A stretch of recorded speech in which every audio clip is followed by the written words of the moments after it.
Welcome to the Filibuster, the podcast of the Union University Political Science Department. The Senate filibusters the right to unlimited debate. This means that senators could speak nonstop with the hope of changing fellow senators' minds and or reaching or persuading a broader audience. Because of this, some call the Senate the world's greatest deliberative body. We're going to be a little bit different from the Senate, though, because we're going to place a limit on our discussion while also being a form of civil debate and discussing things from our academic, political, and Christian Science perspectives. My name is Sean Evans. I'm the host today, and we are welcoming Seth Brake, who is our International Relations professor, to help us understand a little bit more about what's going on in Venezuela. Welcome, Seth. Thank you so much. Sure. So give us the brief 411 of what has been going on the past week and any kind of introductory kind of information we need to understand this. Well, if you are listening to this, then you probably already know, at least if you're listening to this in a timely fashion, you've probably seen nothing but the fact that, we'll start with the most arresting and interesting part of this, and that is that the United States has kidnapped the president of Venezuela. We can then look a little bit backwards. So there was a buildup of military assets in the Caribbean around Venezuela for months. It began to get more serious as the U.S. began targeting and attacking boats that were coming out of Venezuela that the U.S. alleges were used to smuggle drugs. And then it all culminated in a raid that happened Saturday morning, I believe.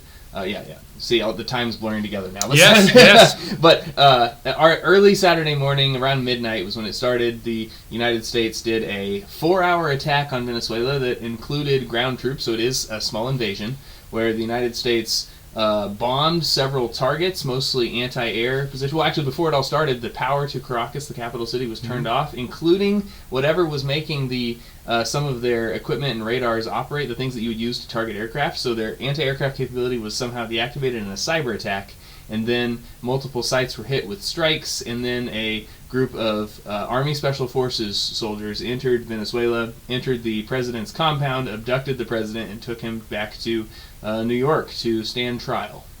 All right, and just so we are clear on this, President Maduro was indicted in federal court in 2020, and I think also in this past year also. Yes, and these are federal charges, basically accusing him of drug crimes.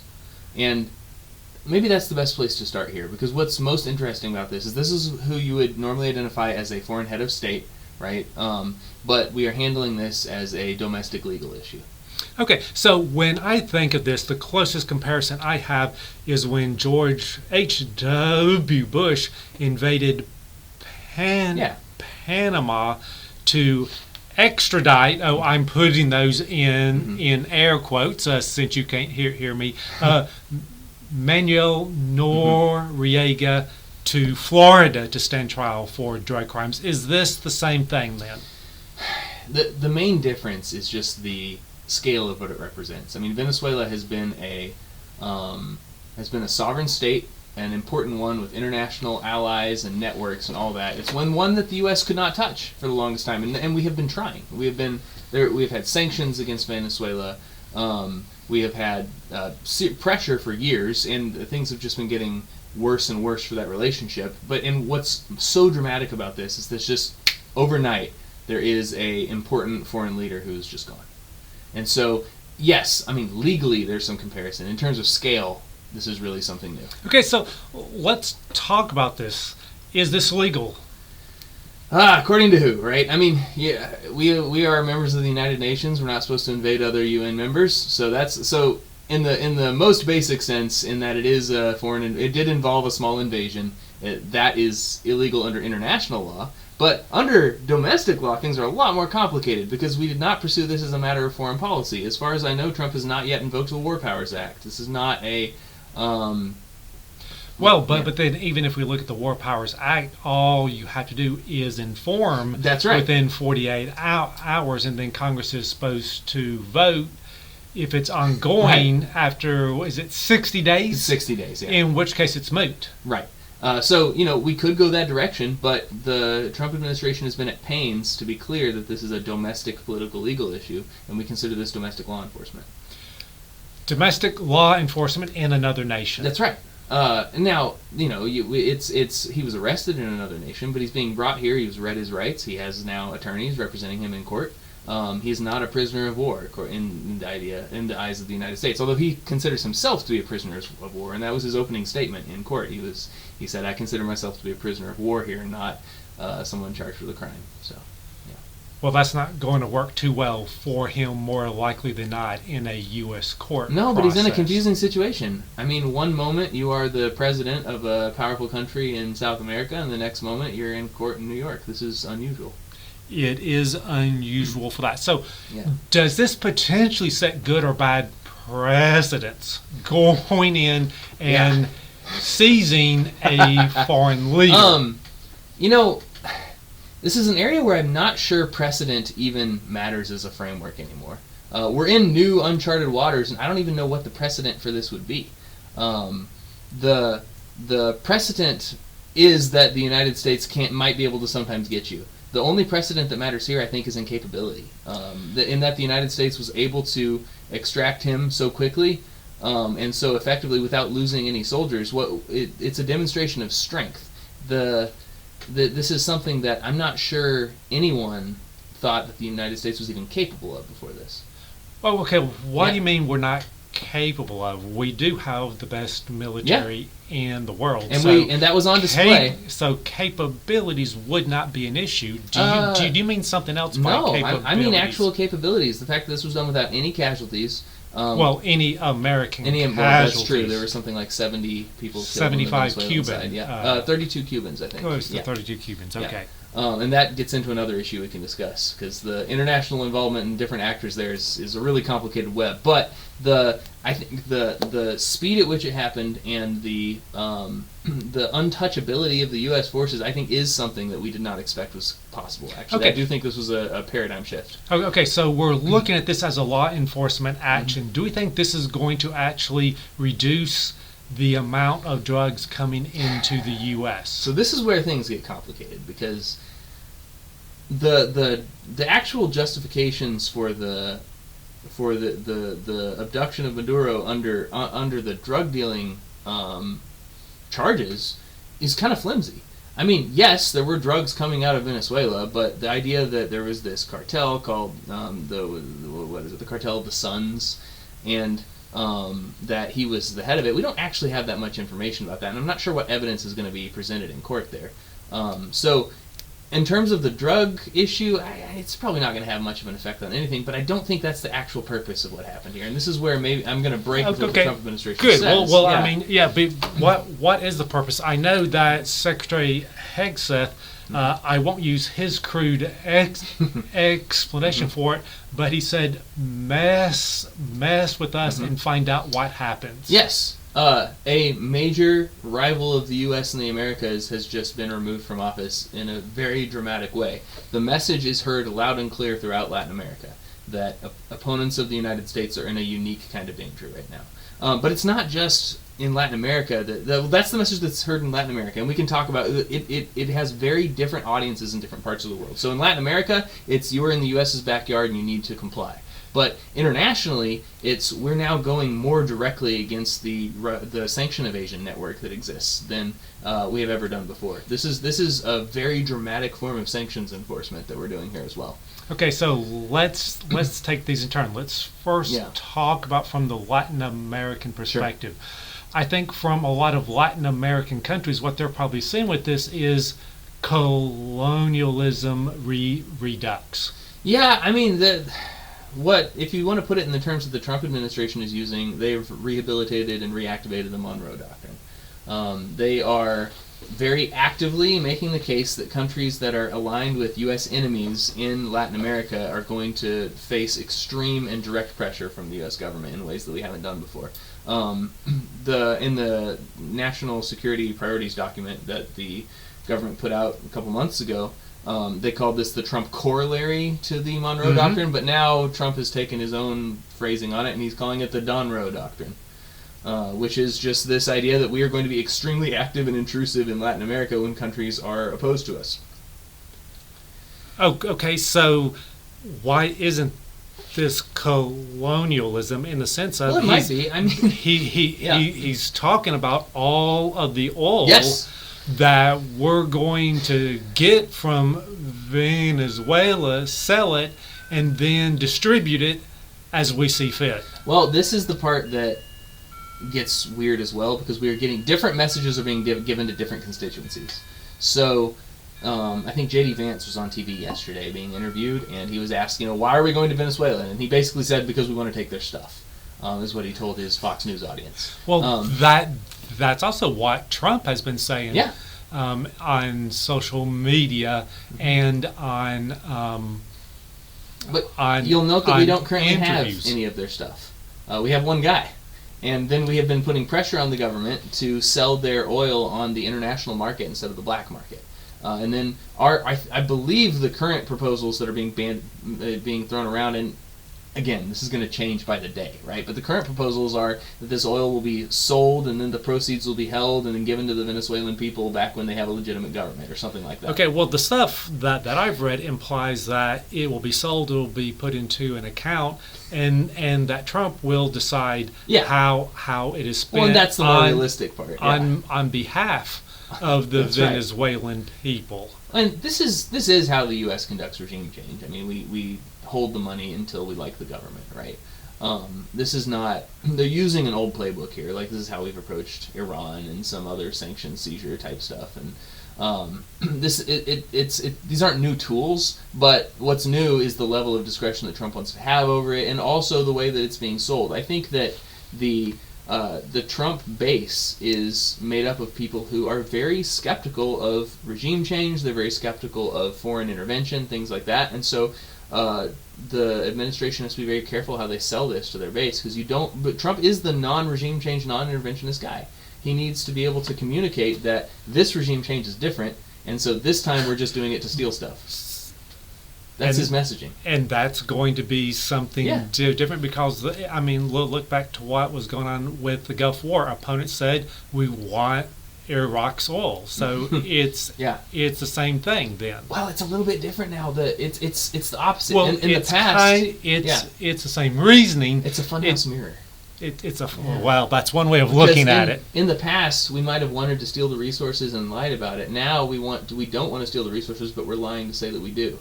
It's a reverse foreign policy approach, because what's really happening here is we're trying to choke off Russian oil markets. We're trying to Venezuela was one of Russia's partners in creating this oil black market that was able to sell off these resources, evade sanctions, things like that. We have and the reason that one of the ways you can tell that this was the goal is, what did we do immediately after kidnapping Maduro? We start chasing down oil tankers. Well, in fact, we stopped a Russian oil tanker recently with a Russian submarine nearby. Well, it was originally flying under the flag of Guyana, I think, and then they changed halfway through the voyage. They got permission from the Russian government to switch to the Russian flag, but this was part of what they call the dark fleet or the shadow fleet or the ghost fleet. Some people are talking about the gray fleet. There's any number of names for this loose organization of ships that allow Russia and its allies to evade sanctions. And Venezuela was a large part of this, and this ship was part of that network. And we're tracking it down and shutting down that network in direct opposition to these countries. And I think this is what makes this so unique. We go after Maduro directly. We invade his country, kidnap him, bring him back. Now, this is a Russian flagged ship that the Russian government has said is under their protection, and they're sending out submarines to protect it, and we just seize it. We got there before the Russian submarine, so we did not have the Atlantic showdown people were worried about, but the fact remains we are being much more aggressive and activist right now on every front. And this is why now Trump, it was hours before we recorded this, and so when you hear this, you'll know the details of this. I don't know what's going on, but Trump says that if Iran starts killing people, we will bomb Iran. He was very clear that we will take violent action against Iran if they start killing protesters, and he said this like 30 minutes before the first reports of soldiers opening fire in Iran. So who knows what's going to happen with that. But something has changed in the last few days, and the Trump administration has gone directly adversarial in every direction toward all of our rivals. And let's hold off on that for a second with this. Okay, so though we're in the international realm, the idea is, we're trying to stop Russia from avoiding sanctions. To what end? Well, I mean, I can speculate. I can speculate that the United States is trying to bring an end to the war in Ukraine right now, and sanctions pressure is one of the main tools that we have for bringing Russia to the table. So I imagine that trying to shut down the ways that Russia avoids sanctions is part of trying to bring Russia to the table in Ukraine. I can speculate about other reasons, but the main thing is that we're at this point where pressure on Russia is good for what the president wants, and it's consistent with past administrations' approaches as well. Okay, so let's talk a little bit more about about this situation before we get to Iran. Okay, so they have removed Maduro, but the Maduro organization still runs the country. Oh, sure, the party still runs the country, yeah. So are they cooperating, and how long can we expect this to occur? Well, when the new president was sworn in, Delcy, I believe her name is, she originally said she would not be cooperating with the United States, and gave a speech saying that Maduro is still the president, and they're going to stand up to invaders. And then she received a series of very direct threats from the U.S. government and the president. The president said that he will do to her worse than they did to Maduro, which I believe is probably a death threat. I mean, I don't know how else to interpret that. And now we have some indications of cooperation, but the point is the game has changed a little bit. And one really important thing that's changed is, obviously, in the last 4 years, Russian power has gone down dramatically. As an opponent to the United States and an ally of Cuba, Venezuela could be expected to be a Russian ally, and they could expect Russian protection. Okay. The Russians are out; they're down, they're weaker, and they were in fact, this is another. I'm sorry, I'm overruled you there for a second. There were representatives from the Chinese government in Caracas meeting with Maduro the day before he was abducted, because what's happening is Venezuela is still trying to maintain its role in part of the anti-U.S. coalition, and the rules have just changed under them. So Russia can no longer protect them. We've demonstrated that China can't protect them, and apparently we don't even care about Russian military pressure because we snatched that ship out from under the Russian Navy. Well, and you would imagine that Putin doesn't really want to get into a shooting match with the U.S. Clearly not. It doesn't do anything in his idea. But the idea of what you're saying then is he's trying to expel all our adversaries from the Western Hemisphere to make this a American hemisphere. Well, and that is a United States hemisphere. And that is consistent with the strategy document they released in November. So, yeah. Okay, so let's talk a little bit more about this. Some people said that the next domino they want to fall is Cuba. Yeah, sure. That is almost certainly the next thing that the United States wants to happen. And one of the figures we haven't mentioned yet, who really is the architect behind all of this, is Marco Rubio. Regime change in Cuba has been a priority of Rubio's for a long time. Also in Venezuela, he has been advocating for direct action against Venezuela and Cuba for as long as he's been on the national stage, and it looks like he's been given the keys to the kingdom for at least a few weeks, and he's making hay while the sun shines. Right. So, and the part of the reason why he is doing that is because he is a descendant of Cubans who fled when Castro took over, and there's also a large Venezuelan expat community in Florida, and that explains it. So, is this something that Rubio's been pushing for, and that now he wants to cut off oil to the successors of the Castro regime so that it falls? Yeah, I don't want to assume what's going on inside of Rubio's head and his motivations, but we do know that he has always been on the hawkish side of U.S. foreign policy, and he's been on the activist side and for foreign policy for the United States, and he has a unique focus on the Caribbean. So, yes. This operation has Rubio's fingerprints all over it. You'll notice that when foreign governments feel threatened by the United States now, they're calling Rubio, not Trump. This is something that is happening, for example, with what's going on. We haven't even mentioned the Greenland situation. I'm getting there. Just hold on. Rubio's running point on that as well. He is U.S. foreign policy right now, it seems like. So it seems then, is this really about putting pressure on Russia? Is it about Rubio trying to advance something he's been trying to get for decades? Or is it even Stephen Miller, who's also played a large role in this? Because now, if the Maduro regime is gone, then there's a whole lot of Venezuelans who have migrated here, Sure.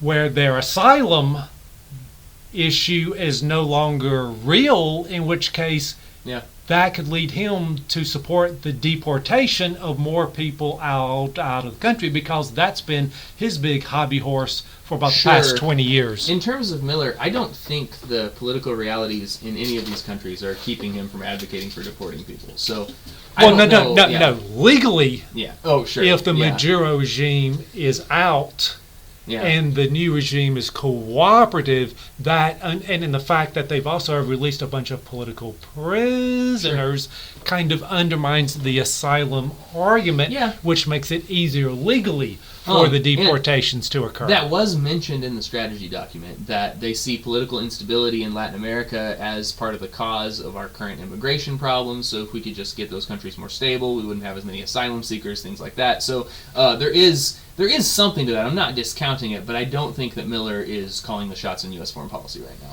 I think this is a Rubio game. Okay, so well then, is Rubio playing that three-dimensional chess where he is thinking about making this our hemisphere and putting pressure on Russia to end the war in Ukraine, or does he have other ideas? Because we remember Rubio was elected as a neocon. That's right, and this is the reason why I don't think that we can read this entirely in the framework of Trump's foreign policy, or even this national security document, because we are now looking at Iran, which doesn't fit that pattern at all. We wouldn't care about a regime change in Iran very much if our main goal was dominating this hemisphere and getting out of Europe. So there's probably more going on here. Well, but or are they doing more things than one? Yeah, at sure. the same time. And the other thing is with Trump is he's moved by his emotions and guts. Yes. And he's a fidget who always has to be doing something with no attention span, which means he goes from here to here to here to here. I mean, he was also launching missiles into Nigeria. That's right. Was it last week? Yeah. And now threatening More over the Christmas this. time, So yeah, is this with Trump? I kind of find it hard to think that there's a coherent strategy. This isn't under-discussed part of Trump foreign policy is the degree to which he's guided by a strange, precise empathy, in that you get his emotions activated about a foreign policy issue, and then you'll get 2 weeks of his attention. And I can't always predict or explain how that's going to line up, but what I do think is that not only is does Trump's attention drift from issue to issue, but also who's in his favored circle, right? And I think Rubio has earned himself a lot of flexibility because of how well this raid went, and how much power Trump got out of it, and how much good press he got out of it. And so he has let Rubio off the chain for a few weeks. And sometimes when you have that kind of power, you do as much of it as you can before Trump then remembers that maybe J.D. Vance can have a turn or something. Okay, so let's talk about making this the American hemisphere. Is this a move toward regionalism? There are many people in the Trump administration, and I think whoever were the architects of this national security strategy would want it to be.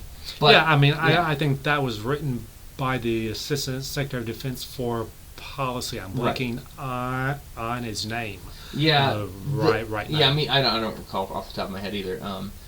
But you would think that it was, except for the next moves we're making, and so it would be consistent with a regionalist approach. It would be consistent with what in the history of American foreign policy we call isolationist eras, when we mostly try and do our foreign activity in Latin and South America. The U.S. is never fully isolationist, right? But the reason I hesitate on this is because of how much this ends up focusing on Europe and the Middle East. We are the same people who conducted the raid with Maduro are on their way to the Middle East right now, from what I understand. It might just be a lightning round of the policy priorities of a certain faction or clique in Trump's government getting their way, and it's the more activist side. So It could lead to more regionalism, but I'm not certain right now. But even that, you're basically telling me is that there's no strategic planning in the Trump White House. It's all a game of musical chairs, and whoever Trump hasn't pulled out the chair from. Well, okay, that is true to an extent. There is another angle on this, though. It could be. We got to remember that Trump's diplomatic strategy is highly personal, right? Right. It's personal and transactional. That's right. It could be that we need to look at this through that framework and understand that Trump now feels like he's on top of the world, and his most capable administrators are getting things done for him, and so now he's looking at the world and rethinking who his friends are going to be. He's not acting anymore like he thinks he can be buddies with Vladimir Putin, for example. You don't start seizing tankers if you think that's possible.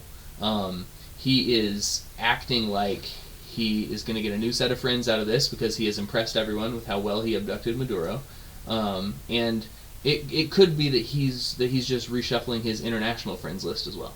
And who are his new friends? Well, we're going to see who emerges to lead Venezuela, right? But I think a good model for thinking about what the ideal Latin American country for Trump would be is looking at El Salvador, where Bukele in El Salvador is a controversial president, but what he has done is he's endeared himself to the Trump presidency by providing a service to the U.S. government, and that is internment, right?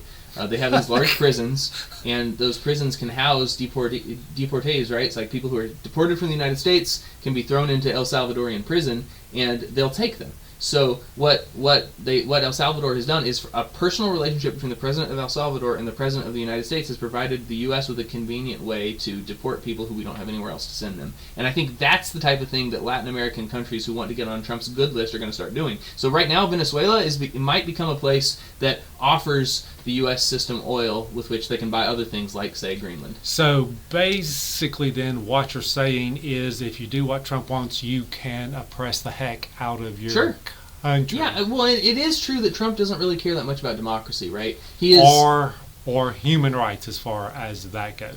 Probably not. Yeah. Now, that I don't want to sit here and say that I understand exactly the state of civil liberties in El Salvador right now. I know that the crackdown was bad and they suspended civil liberties in a lot of ways, but I also know that some of those emergency things have been reversed, things like that. So I don't know. I don't want to speak that confidently, saying that we don't care about those things. However, it is the case that I think Trump will get along very well with any Latin American leader that offers a very specific service and a friendly embrace to Trump personally. Okay, so let me get back to this regionalism and this colonialism. On one level, the connection between Latin America and Greenland, which he's saying is part of the Western Hemisphere, i.e. our sphere, that's right, is resources or natural resources. Well, he's changed his tune on that with Greenland. He now has been saying in interviews that there are no resources that Greenland has that the U.S. needs anymore.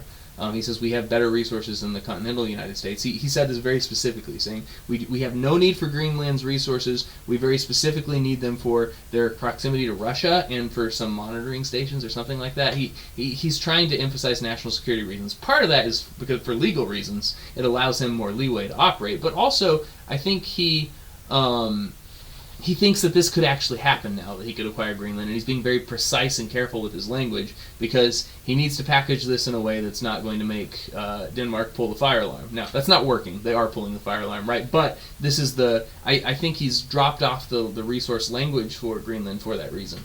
Because now it's not just rhetoric. He actually thinks he's going to get it.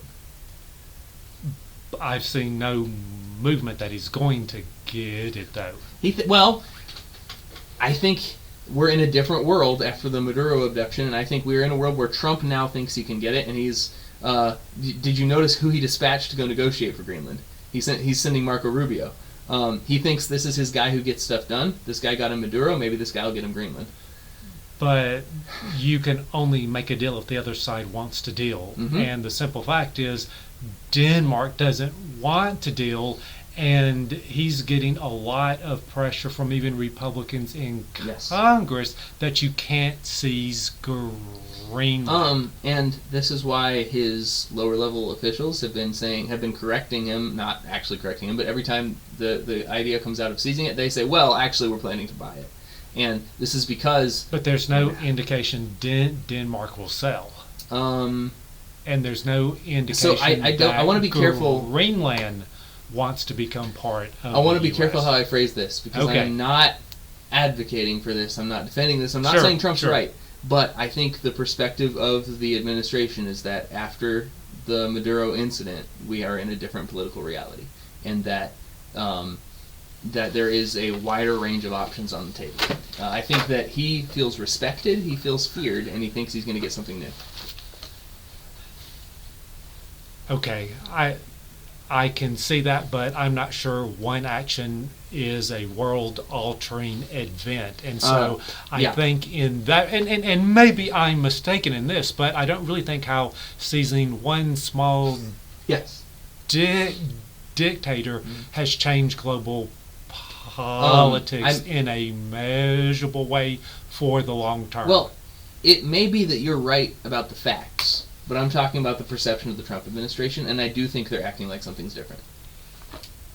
But does that mean other people will act like it's different?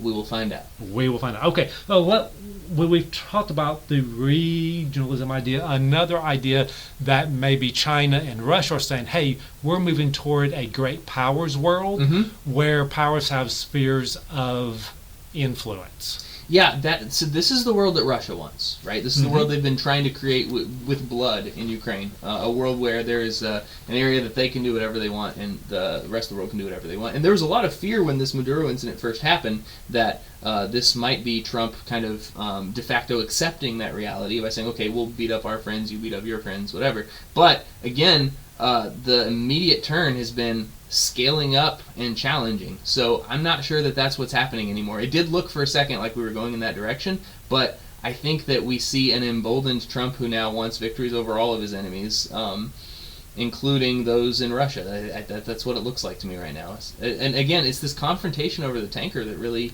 reframed everything, because we are shutting down Russia's black market on oil. Or at least trying to. We're not, obviously, this is two out of hundreds of ships, right? But it was direct, and it was done directly over the complaints of the Russian government. They said this ship was under our protection, don't touch it, and then we just took it. So basically, Trump thinks everything's going his way. That's right. So I'm thinking of Greek tragedies and the idea of hubris. Yeah, well, hubris might be a good way to describe it, because he does think he can do anything right now. Another thing that... I mean, and so, I mean, you're talking about this, and that makes me concerned when people with great power think they can do anything. Sure. It's a legitimate concern, and I hope that there are people in his circle who can talk to him right now, but it would be hard when you have someone who's so pleased with themselves. One encouraging note is that the tanker was seized with the cooperation of the UK government, and they provided the intelligence to seize the thing, and they now have the tanker. It's now at a UK port. So Trump is still working with European allies, at least in some way. I don't know. Okay. Okay. So are there any other international implications we haven't talked about? I mean, the main one is Russia has been made to look very weak here. This is good news for Ukraine's bargaining position when both countries look like they're ready to try and end the war. This is probably good for that. The other thing that we need to watch right now is what's going on in Iran. And again, by the time people are listening to this, the situation on the ground is going to be different. When we're recording this, which is on Friday, or no, Thursday. Today's Thursday. I don't even know what day it is anymore. Yeah, we're on Thursday right now, and there are very large demonstrations going on throughout Iran. And of course, this has happened before, and the regime has been successful at putting them down. But what's different this time is that there's some cross-national stuff going on. There is some activity across the Iraq border, things like that. So, and after Iran is weaker than last time we had something like this, because they had recently lost a short war with Israel, and they have fewer international proxies. So the people of Iran are opposing the government directly in the streets. They're fighting with the government right now through the night. So this is a moment where the Iranian regime looks weaker, and Trump has promised to use violence against them by the morning. So we'll see. So, are we going to kidnap the Ayatollah then? Here's what my understanding is that we can't do that. Is that that's too difficult. But I would have probably said that about kidnapping Maduro too. So I don't know what tricks we have. But no, I don't think we can do that. Well, okay. So here's the lesson, I guess, from the Iraq War is that getting rid of your opponent is easy. What happens next is hard. Well, yeah, if you care about regime change, right? Well, but yes, I mean, Yeah. Isn't that what we're kind of saying he's done in Venezuela? So and then if we add this, if he drops some bombs in Iran, does he stop? Because the idea is if he stops and the regime doesn't fall, then all this great things, I'm great, I'm powerful, I'm strong, I'm respected, is gone. Yeah, I want to say first that we have not accomplished regime change in Venezuela. We have removed the leader. We've removed the but the leader, party right, is still in charge, right. And his vice president took over, and the system is still operative, right? And this is really important, actually, because part of what justified, part of what made this a safe target for the U.S. is that the opposition in Venezuela has been recognized by most of the Western powers in the world as being the legitimate leadership of Venezuela. So the president has been declared illegitimate. Maduro was declared illegitimate because he lost the election. Right. And the opposition leader was given the Nobel Prize. Right. So we gave. But yet we're not turning over the government and this to is them. And this is the thing. We don't have the power to do that. Right. We don't, and we don't have the will to do that. And Trump doesn't care because he wants somebody who he can work with. What the Nobel Prize and the international recognition and all that did was made Maduro an acceptable target, but it didn't give us the ability or the will to actually move on that. Now, and I think this gets into this Trump-style foreign policy. He doesn't want regime change in Venezuela. He wants alignment change from Venezuela. He doesn't care what type of government they have. He needs a government that is aligned with U.S. interests, or at the very least his. He would settle for just Trump. So the idea then is he trying to send a signal to people in Iran that you can remain in power if you get rid of the Ayatollah, and then exactly you right. can be but even with that, who can do that? The Revolutionary Guard is very tied to the Ayatollah. And I have no idea if we have any realistic plan toward Iran. I think a lot of this is that Trump, he watches TV, right? He has been moved by the same images that everyone has, in that he says, oh, something big's going on here, I need to be involved. But does he need to be involved? This... According to his national security strategy document, no, he does not need to be involved. Right. But according to the bravado of the Trump administration post-abduction of Maduro, maybe he does. Maybe he thinks that this is something big going on in the world, I need my fingers in it. I don't know. All right. So this has gone on a while, and we want people to not turn off on us. But let's kind of close with this. As Christians, how should we think about what the Trump administration has done in terms of international policy, international law, and how we should think about global politics moving forward? There is a temptation that hits every successful U.S. administration, and that is this temptation to think that we govern the affairs of the world and the affairs of men, right? It is God that sets up, God tears down governments, and the hubris that you were mentioned earlier, I think, is the real danger here for the Trump administration right now, too, in that you think you get a success, and you think, now I am the one who can enact, who can bring about success, I can recreate paradise, I can set right the wrongs of the world, when the Christian perspective would tell us that, now, it is our duty to try and love our neighbor, to try and pursue peace, to try and fix all these things. However, it is not our duty to replace God in governing the affairs of men, and that's the danger. It's walking that tightrope of doing good, but not deifying yourself, not building the Tower of Babel. Right? It's that's the tightrope, and I'm not sure that Trump is capable of walking that tightrope right now. But who knows? I mean, I don't want to say that he's definitely going to make all these errors, but historically we've seen him make this kind of mistake in the past. becomes so full of himself, think he can do anything. I think that's what led to his downfall in his second attempt or his first attempt at re-election, is thinking that he is the source of this power, right? That you saw that go to his head a little bit on January 6th, where he really thought that he could will his way back into office, or at least drag out time for the courts, right? I think we see that same mentality danger here, where Trump does not have the humility necessary to take a success sitting down, and that's the danger here. So as Christians, I think we need to recognize that we need to be humble in the face of God's movement as well. And what a Christian who is perhaps, even excited about things like the removal of Maduro or the weakening of Russian power or things like that, we should be giving thanks first and foremost to God for these things, and then responding in humility, saying, seeking the Lord and humbling ourselves before Him and asking that we might have continued blessings, not glorying in our greatness at achieving them. So that's what I would say from the Christian perspective. It's a dangerous place to be. Right, and I think with leadership comes great responsibility, and due to the power that presidents have, I think it just reminds me of the importance of the character of the people who hold those offices. That is absolutely correct. They do not abuse their power. Think about what's coming next now. We didn't have a showdown with the Russian Navy in the Atlantic, but we very well could have, right? Are we looking at a situation where Trump or anybody, or Marco Rubio or whoever, becomes so excited about their trajectory and confident in themselves, or the other temptation we fall into as Christians is saying, well, God is behind me, He endorses all my actions, therefore I can step forward, and you blunder into World War III or something. This is the danger that proper humility should help us to avoid, and as Christians we should be praying that our leaders are able to find. So what Christians need to be doing right now is, get out of this podcast and pray for the president. Okay. Pray for his wisdom and for him to understand that blessings come from God.